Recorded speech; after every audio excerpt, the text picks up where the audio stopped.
Менің депутаттық сауалым премьер-министрдің бірінші орынбасарына.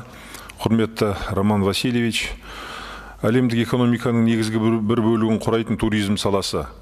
Дүниежүзілік туризм ұйымының деректері бойынша туризм әлемнің жалпы ұлттық өнімінің 1/1 бөлігін, халықаралық инвестицияның 11%-дан астамын құрайды. Туризмнен түскен табыс мұнай өнімдері мен автокөлік экспорт табысынан кейін тұрақты 3-ші орынға иеленген. Ұлы жібек жол бойында орналасқан Жамбыл облысының даму жоспарында туризмді дамытуға басты назар аудару керек деп есептеймін.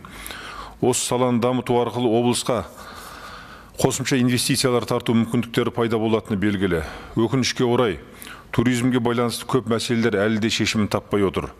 Соның біреуі Жуалы ауданындағы Қаралма тау-шаңғы туризм кешені.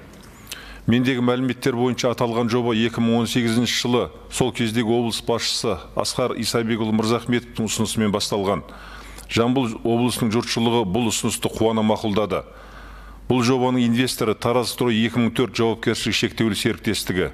Сол уақыттағы сметасы 6,3 миллиард теңге. Кешен құрылысы 2018 жылдың тамыз айынан басталған. Құрылыс жұмыстары 2020 жылдың 1-ші тоқсанында жоба бастаушысының жеке қаражатының тапшылығына байланысты тоқтады. Бүгінгі күнгі уақыттың созылуына байланысты жобаны құны қайта есептеліп 7,9 миллиард теңгені құрап отыр. Осы күнге дейін игерілген сомма 4,8 миллиард. Кешеннің құрылысын толық аяқтау үшін 3,1 миллиард теңге қажет. Инфрақұрылым жобалары бойынша Батыс Европа, Батыс Қытай транзиттік көлік дәлізінен тау етегіне дейін 7 шақырым асфальтталған жол жүргізілген. Газбен, электр жүйесімен қамтамасыз етілген. Тау-шаңғыс кешеніндегі Арқан жолының құрылысы, ішкі алаңдарды абаттандыру жұмыстары, кірме жол, ресторан, сервис орталығы, техникалық бокс және өзге де қажеттіліктер шамамен 80-85%-ға аяқталған. Мемлекет тарапынан бизнестің жол картасы 2025 бағдарламасы арқылы 542 миллион 600 мың теңге ауыз су мен кәріз жүйесіне тартылған. Сол сияқты саяхаттанушылар мен демалушыларға және шаңғы тебушілерге арналған жекелеген инвесторлардың тарапынан 20 коттедждің құрылысы 70-80%-ға аяқталған. Бұл жерге 1 миллион 100 мың халқы бар Жамбыл облысы және іргелес жатқан 300 мыңнан астам халқы бар Оңтүстік Қазақстан облысының 2 ауданы жақын. Жоба басталғалы бері Жамбыл облысында бүгінгі күнге дейін 4-ші әкім қызмет жасап жатыр. Осыдан кейін баршамызға мынандай сауал туындайды.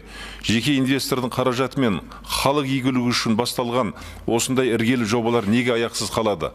Кім кінәлі? Жүйе ме? Әлде бір әкімнің ұсынысын екінші әкім жалғастырғысы келмейтіндігінде ме? Не үшін жанымызда тау-шаңғы комплексі тұрғанда елдер сабылып 500 шақырым жердегі саяхат орнына бару қажет?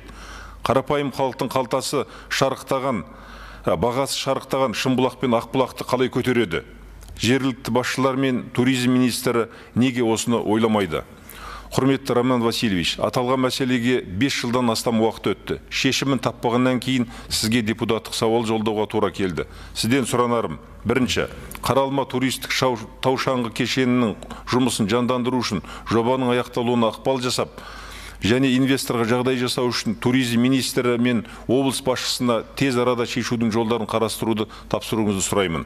Екінші, мемлекеттік жекеменшік серіктестік бағытында шешудің жолдарын қарастырып, болмаған жағдайда инвестордан мемлекетке сатып алу мәселесін қарастырған дұрыс деп есептеймін. Құрметпен мәжіліс депутаттары Саурықов, Ескендіров, Нұрымова, Дайрабаев, Баққожаев, Әбден, Арсютин, Зейнулин, Серихов. Рахмет.